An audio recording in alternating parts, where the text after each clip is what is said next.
Operation సింధూర్లో మన భారత army సత్తా చూసి ప్రపంచ దేశాలు నివ్వెరపోయాయి. భారత ఆర్మీ సత్తాతో పాటుగా మన భారతదేశంలోనే నిర్మించబడినటువంటి కొన్ని అద్భుతమైనటువంటి వెపన్స్ ని చూసి కూడా ప్రపంచ దేశాలు ముక్కున వేలేసుకున్నాయి. ఆకాశ్ తీర్ మన అనేక మిసైల్స్ ని అడ్డుకునే ప్రయత్నం చేసింది. ఎయిర్ డిఫెన్స్ సిస్టమ్ చాలా అద్భుతంగా పనిచేసింది. ఒక్కటంటే ఒక్క మిసైల్ ని, ఒక్క డ్రోన్ ని కూడా మన భూభాగాన్ని తాకగొనిపై గాల్లోనే పేల్చేసింది.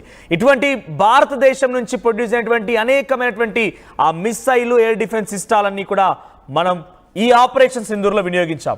ఇండిజీనియస్ అంటే భారతదేశంలోనే నిర్మించబడినటువంటి ఆ వెపన్స్ ని వినియోగించి ఆపరేషన్ సింధూర్లో మనం పాకిస్తాన్ దయాది దేశానికి చుక్కలు చూపించాం. అది దాంట్లో ఆకాశ్ తీర్, తర్వాత ఎయిర్ డిఫెన్స్ గన్స్ ఉన్నాయి, చాలా పెద్ద ఎత్తున డ్రోన్ సిస్టమ్స్ ఉన్నాయి. ఇటువంటి అనేక అస్త్రశస్త్రాలని ప్రయోగించి మన భారత ఆర్మీ ఆపరేషన్ సింధూర్ని చేపట్టింది. అయితే తాజాగా ఈ డెడ్లీ మిసైల్స్, దాంట్లో డెడ్లీ వెపన్స్ లిస్ట్ లో మరొకటి జత కాబోతోంది. అదే పినాకి M3 అనేది జత కాబోతోంది. దాన్ని కూడా మన భారత దేశంలో నిర్మించబడుతోంది. DRDO దాన్ని నిర్మిస్తోంది. సుమారుగా ఇప్పటికే పినాకి MK1, పినాకి MK2 ఉన్నాయి. ఇవన్నీ కూడా షార్ట్ రేంజ్ సంబంధించినటువంటి మిసైల్స్, దానికి సంబంధించి రాకెట్ లాంచర్స్. కానీ త్వరలోనే మిడ్ రేంజ్ దాని తాలూకునే ఈ పినాక MK3 అనేది. సో త్వరలోనే పినాక MK3ని పరీక్షించబోతున్నట్టు తెలుస్తోంది DRDO. పినాక ఒక మల్టీ బ్యారెల్ రాకెట్ లాంచర్ ఇది. సో ఇప్పటికే మన దగ్గర ఇండిజినియస్ డెడ్లీ వెపన్స్ ఉన్నాయి. వాటి లిస్టులోకి మరోసారి పినాక MK3 లాంటి ఒక డెడ్లీ మిసైల్ రంగంలోకి రాబోతోంది. సో పినాక ఒక మల్టీ బ్యారెల్ రాకెట్ లాంచర్ ఇది. శత్రువుల్ని క్షణాల్లోనే నాశనం చేయబోతోంది ఈ పినాక MK3. 120 కిలోమీటర్ల లక్ష్యాన్ని కూడా చాలా ఈజీగా ఛేదించగలదు. సుమారుగా 250 కిలోల వార్ హెడ్ ని కూడా మోసుకెళ్లే సత్తా ఉంది. ఒకేసారి 120 కిలోమీటర్ల లక్ష్యాన్ని మల్టిపుల్ బ్యారెల్ రాకెట్స్ ని లాంచ్ చేయగల సామర్థ్యం గలది ఈ పినాక MK3 అనేది. సో ఈ నేపథ్యంలో పినాక MK3 వస్తుందనడంతోనే దయాది దేశాలు, పాకిస్తాన్, అటు చైనా కూడా ముచ్చమటలు పడుతున్నాయి. ఇప్పటికే పినాక MK1, MK2ని చాలా సమర్థవంతంగా మన భారత ఇండిజినియస్ గా డెవలప్ చేసి వాటిని ప్రయోగించి పాకిస్తాన్ చిత్తు చేసింది. ఇప్పుడు ఏకంగా పినాక MK3 రంగంలోకి రాబోతున్న నేపథ్యంలో 44 సెకండ్లోనే 12 రాకెట్లని ప్రయోగించే సత్తా ఉంది. త్వరలో DRDO దాన్ని ప్రయోగించబోతోంది. భవిష్యత్తులో కూడా పినాక MK4, MK5 లాంటివి కూడా ప్రయోగించి సుమారుగా 200 నుంచి 300 కిలోమీటర్ల పరిధి వరకు పినాక MK3 అటువంటి వాటిని అభివృద్ధి చేయబోతున్నారు, దానికి డెవలప్ చేయబోతున్నారు. పినాక MK3 పాకిస్తాన్, చైనాలు చుక్కలు చూపించే అవకాశం త్వరలో. రాడార్ వ్యవస్థకి చిక్కకుండా పేల్చేయగల సామర్థ్యం ఉంది Pinaka MK3. So Pinaka MK3 గురించి మరిన్ని అప్డేట్స్ మా ప్రతినిధి రామ్దాస్ అందిస్తారు. రామ్దాస్, అంతకంటే ముందు ఒకసారి ఆ సౌండ్లు విందాం, ఆ శబ్దాలు చూడండి. మన దగ్గర ఇండిజీనియస్ వెపన్స్ ఎటువంటి అద్భుతాన్ని ప్రదర్శించాయో ఒకసారి దృశ్యాలను చూద్దాం.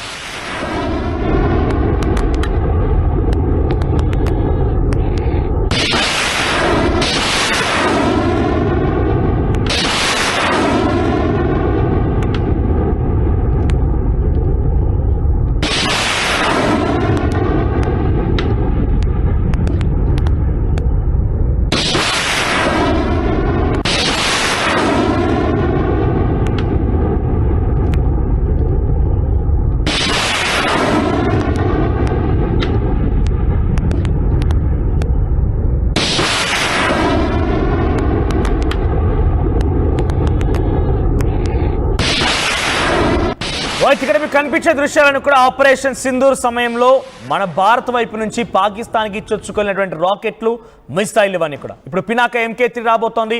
సుమారుగా 120 కిలోమీటర్ల వరకు కూడా దీన్ని ప్రయోగించవచ్చు. సుమారుగా 250 కిలోల వార్ హెడ్తో ఇది ప్రయోగించవచ్చు. ఒకేసారి 44 సెకండ్లోనే, 44 సెకండ్లు అంటే కేవలం నిమిషం కూడా కాదు, ఇంకా 12 రాకెట్లను లాంచ్ చేయగల సామర్థ్యం ఉంది పినాక MK3కి. సో ప్రస్తుతం త్వరలోనే దీన్ని DRDO ప్రయోగించబోతున్నట్టు తెలుస్తోంది. దీన్ని ప్రయోగించి దీన్ని భారత ఆర్మీకి అప్పగించబోతోంది. మా ప్రతినిధి రామ్దాస్ అందుబాటులో ఉన్నారు. రామ్దాస్, పినాక MK3 సామర్థ్యం ఏంటిది? పినాక MK3 యొక్క లక్ష్యాలు ఏముండబోతున్నాయి? దీన్ని ఏ రకంగా ప్రయోగించబోతున్నారు? మన భారత్లోకి ఎటువంటి ఇంకా అస్త్రశస్త్రాలని సమకూర్చుకునే ప్రయత్నం చేస్తోంది army? It's a multi barrel rocket launcher. వాస్తవానికి ఇది అప్గ్రేడెడ్ రాకెట్ లాంచర్ అని చెప్పొచ్చు. ఇండియా మన అమ్ముల పొదిలో మరొక అస్త్రం చెప్పవచ్చు. ఎందుకంటే శత్రువులను క్షణాల్లో నాశనం చేయగలుగుతుంది. చాలా అత్యంత ప్రమాదకరమైనటువంటి రాకెట్ గా మనం దీన్ని చెప్పుకోవాల్సింది. ముఖ్యంగా ఇది డిఆర్డిఓ త్వరలో దీన్ని పరీక్షించబోతుంది. భారత రక్షణ పరిశోధన అభివృద్ధి సంస్థ డిఆర్డిఓ ఇప్పుడు పినాకిల్ MK3 మార్క్ 3 అనే కొత్త వేరియంట్ ని చాలా శక్తివంతమైనటువంటి గైడెడ్ రాకెట్ వ్యవస్థ ఇది. సో ఈ అధునాతన రాకెట్ వచ్చేసి 120 కిలోమీటర్స్ దూరంలో నుండి లక్ష్యాలను చాలా ఖచ్చితంగా టార్గెట్స్ ను ఛేదించబోతుంది. అలాగే దీనికి సంబంధించి తొందరలోనే దీన్ని పరీక్షించబోతున్నారు.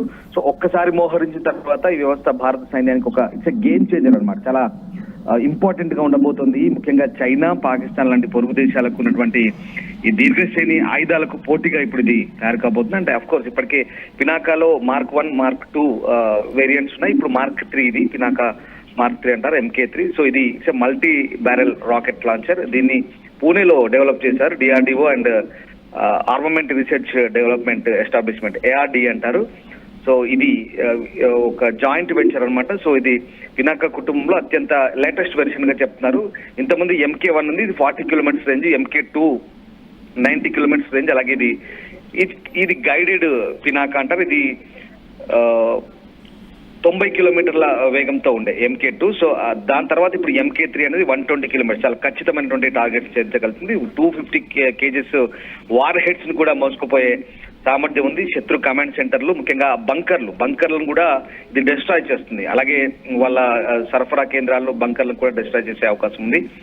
ఇక 300 mm వ్యాసం కలిగి ఉండి పాత 214 mm వెర్షన్ కంటే పెద్దదిగా చెప్తున్నారు. సో ఆ రకంగా అత్యాధునిక ఇంధన వ్యవస్థ, ఆధునిక గైడెడ్ మార్గదర్శక వ్యవస్థలను దీనికి ఉన్నాయి. సో దీని పనితీరు కూడా చాలా మెరుగ్గా ఉంటుందంటూ డిఆర్డిఓ భావిస్తుంది. ఇప్పటికే రీసెర్చ్ సెంటర్ ఇమారత్ అభివృద్ధి చేసిన hi-tech guidance, navigation control GNC కిట్లు కూడా ఇది కలిగి ఉంటుంది. దీంట్లో ఒక్కసారిగా లేజర్ గైరో నావిగేషన్ ఉంటుంది, మైక్రో స్ట్రిప్ యాంటెనాస్ కూడా ఉంటాయి. సో ఇవన్నీ ఎందుకు చెప్తుందంటే ఈ సాంకేతికత, ఇంతటి అధునాతన సాంకేతికతను కలిగి ఇప్పుడు ఇది చాలా పక్కడబందీగా శత్రువుల టార్గెట్ లక్ష్యాలను క్షణాల వ్యవధిలో ఛేదించగలిగేటువంటి పినాకా MK3 ఇప్పుడు మన భారత అమ్ముల పొదిలో చేరింది. ఇది త్వరలోనే ప్రయోగించబోతున్నారు. సో 44 సెకండ్లలో ఆ నిర్దేశిత లక్ష్యాన్ని పూర్తిగా నాశనం చేసేటువంటి ఈ రాకెట్ వ్యవస్థ ప్రీ ప్రొడక్షన్ యూనిట్లను సోలార్ ఇండస్ట్రీస్ ఇండియా లిమిటెడ్ అయినటువంటి economic explosive limited EEL plus DRDO రెండు కలిసి జాయింట్ గా దీన్ని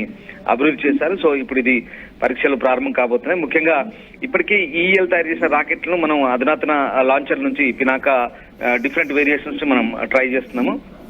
ఇక ఇప్పుడు చాలా ఖచ్చితంతో కూడుకున్నవి, చాలా స్థిరంగా ఉంటాయి, అన్ని రకాలుగా ముఖ్య పాత్ర పోషించే అవసరం కనిపిస్తుంది. సో ఆ రకంగా ఇప్పుడు ఇది అంటే మనం 2024లో గైడెడ్ పినాకా పరీక్షలు విజయవంతంగా చేశాము.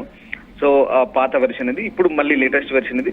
సో దానికి అనుగుణంగా ఇప్పుడు కొత్త వెర్షన్ ఉండబోతుంది. ఇక ముఖ్యంగా ఇది ఎందుకు వ్యూహాత్మకం కాబోతుంది అనేది మనం ఇక్కడ డిస్కస్ చేస్తాం. ఇంకా చైనాలో PHL-3 అని ఉంటది, అది 70 నుంచి 130 కిలోమీటర్స్ రేంజ్ ఉంది. అలాగే పాకిస్తాన్ దగ్గర కూడా A100 ఉంది, ఇది 120 రేంజ్ ఉంటుంది. సో వీటికి పోటీగా ఇప్పుడు మనం దీర్ఘశ్రేణి రాకెట్ వ్యవస్థను సొంత సామర్థ్యంతో మన డిఆర్డిఓలో మన సొంత పరిజ్ఞానంతో రూపొందించుకుంటున్నాం. సో ఆ రకంగా వాళ్ళ నుంచి ఎదురయ్యే ముప్పులు నిరోధించడానికి ఇప్పుడు మన పినాకా అనేది పనిచేయబోతుంది. ఇది 120 కిలోమీటర్స్ నుంచి 300 కిలోమీటర్ రేంజ్ వేరియంట్లను కూడా ఇది అప్గ్రేడ్ చేస్తుందని చెప్తున్నారు. సో ఖచ్చితమైనటువంటి నావిగేషన్ ఉంటుంది. ముఖ్యంగా ఇప్పుడు లద్దాఖ్, కార్గిల్ వంటి పర్వత ప్రాంతాలు అక్కడ కూడా చాలా ఈజీగా పనిచేస్తున్న అంత కష్టమైనటువంటి భౌగోళిక ప్రాంతంలో కూడా ఇది ఖచ్చితంగా శత్రువుల బంకర్లను, కమాండ్ పోస్టులను టార్గెట్ చేసుకోగలరని చెప్తున్నారు. సో పూర్తిగా కంప్లీట్ గా స్వదేశీ డిజైన్ ఇది. ఇప్పటికే ఉన్నటువంటి రాకెట్ లాంచర్లకు అప్గ్రేడెడ్ వర్షన్ అన్నమాట. సో ఆ రకంగా మనం ఇది ఏమైతుందంటే విదేశీ వ్యవస్థలపై ఆధారపడడానికి తగ్గిస్తుంది ఖచ్చితంగా. ఎందుకంటే అలాగే మెయింటెనెన్స్ కూడా తక్కువ అవుతుంది, మనకు అప్గ్రేడేషన్ ఖర్చు కూడా తగ్గుతుంది. ఇప్పటికే మన డిఆర్డిఓ దాదాపు 200 నుంచి 300 కిలోమీటర్ల పరిధి కలిగినటువంటి ఈ పినాకా వర్షన్లపై కూడా మళ్ళీ పనిచేస్తుంది. ఇంకా అంటే MK3 కంటే ఇంకా అడ్వాన్స్డ్ వేరియంట్ కోసం కూడా ఇప్పటికే మళ్ళీ ప్రయత్నాలు మొదలయ్యాయి. సో ఆ రకంగా స్వల్పశ్రేణి బాలిస్టిక్ క్షిపణి వర్గంలో ఇది చేరబోతుంది. సో ఇదంతా భవిష్యత్తు భారతదేశం యొక్క శక్తి సామర్థ్యాలను గణనీయంగా పెంచుతాను మనం ఒకసారి అర్థం చేసుకోవచ్చు. సో ముఖ్యంగా ఇది ఇక్కడ ఎందుకు ఇది ప్రాణాంతకంగా ఉంటుందో ఒకసారి మనం చెప్పే ప్రయత్నం చేస్తాను. ఎందుకంటే 120 కిలోమీటర్స్ రేంజ్ ని జస్ట్ 1 minute లోపలనే లేజర్ నావిగేషన్ తో అక్కడ డిస్ట్రాయ్ చేయగలుగుతుంది. అండ్ ముఖ్యంగా దీనికి ముప్పు ఏంటంటే చైనా, పాకిస్తాన్ వంటి పొరుగు దేశాలకి ఇది చాలా పెద్ద హెచ్చరిక అవుతుంది. ఎందుకంటే ఆపరేషన్ సింధూర్ తర్వాత పాకిస్తాన్ రాకెట్లు, డ్రోన్లతో మన ఇండియాను అనేక నగరాలపై దాడి చేసిన ప్రయత్నించింది. అలాగే ఢిల్లీ, అమృత్సర్ కూడా టార్గెట్ చేసుకున్న పరిస్థితి కనబడుతుంది. సో మన బలమైన రక్షణ వ్యవస్థ, వైమానిక రక్షణ వ్యవస్థ దాన్ని భగ్నం చేసిన పరిస్థితి. ఇప్పుడు భారతదేశంలో ఇప్పటికే చాలా ప్రాణాంతక క్షిపణులు ఉన్నాయి. అందులో అగ్ని ఉంది, బ్రహ్మోస్ ఉన్నాయి, అగ్ని 5 ఉంది, బ్రహ్మోస్ ఉంది. సో బ్రహ్మోస్ పర్ దాదాపు 600 కిలోమీటర్లు, అదే సమయంలో దాని వేగం కూడా గంటకు 3700 కిలోమీటర్లు ఉంది. అగ్ని 5 గురించి మాట్లాడుకుంటే కనుక దాని పరిధి 5000 నుంచి 8000 కిలోమీటర్లు. సో ఇది కూడా మల్టిపుల్ ఇండిపెండెంట్ టార్గెట్ చేయదగినటువంటి reentry vehicle, MIRV technology కూడా కలిగి ఉంది. సో ఒకే క్షిపణితో బహుళ లక్ష్యాలు నాశనం చేయగలిగిన పరిస్థితి.